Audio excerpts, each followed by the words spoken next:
Hi అండి, ఎలా ఉన్నారు? Welcome to Lakshmi innovative world. నేను మీ లక్ష్మిని. ఈరోజు మనం ఉల్లిపాయ మామిడికాయ కూర ఈజీగా టేస్టీగా ఎలా తయారు చేసుకోవచ్చో చూద్దాం. ముందుగా స్టవ్ పై ప్యాన్ పెట్టుకుని 2 టేబుల్ స్పూన్ల వరకు ఆయిల్ వేసుకోవాలి.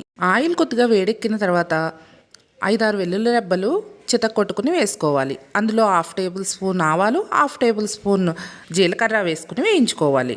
పోపు కొద్దిగా వేగిన తర్వాత 2 రెల్ల కరివేపాకు వేసుకుని వేయించుకోవాలి.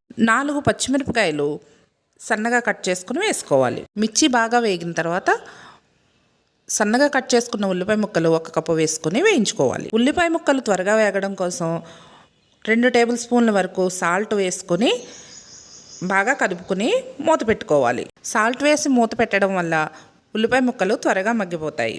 మరి బ్రౌన్ కలర్ వచ్చేయాల్సిన అవసరం లేదండి. ఇలా వచ్చిన తర్వాత 1 టీ స్పూన్ పసుపు వేసుకుని బాగా కలుపుకోవాలి. ఇప్పుడు ఇందులో ముందుగా కట్ చేసి పెట్టుకున్న మామిడికాయ ముక్కలు వేసుకోవాలి. మామిడికాయ ముక్కలు ఉల్లిపాయ ముక్కలు బాగా కలిసేలాగా కలుపుకొని మూత పెట్టుకుని మగ్గించుకోవాలి. 1 నిమిషం మగ్గిన తర్వాత మూత తీసుకుని చూసుకుంటే కొద్దిగా ఇలా సాఫ్ట్గా అవుతాయి మామిడికాయ ముక్కలు.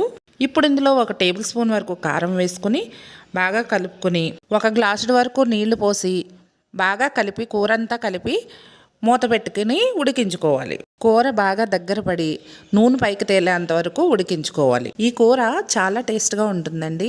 నోటికి పుల్లపుల్లగా తినడానికి చాలా బాగుంటుంది. ఒకసారి మీరు కూడా ట్రై చేయండి. కూర ఈ విధంగా ఉడికిన తర్వాత దగ్గరగా అయింది చూడండి. ఈ విధంగా ఉడికిన తర్వాత స్టవ్ ఆఫ్ చేసేసుకుని సర్వ్ చేసుకోవడమే. అంతేనండి, చాలా సింపుల్గా 5 నిమిషాల్లో అయిపోతుంది కూర. మీరు కూడా ట్రై చేయండి.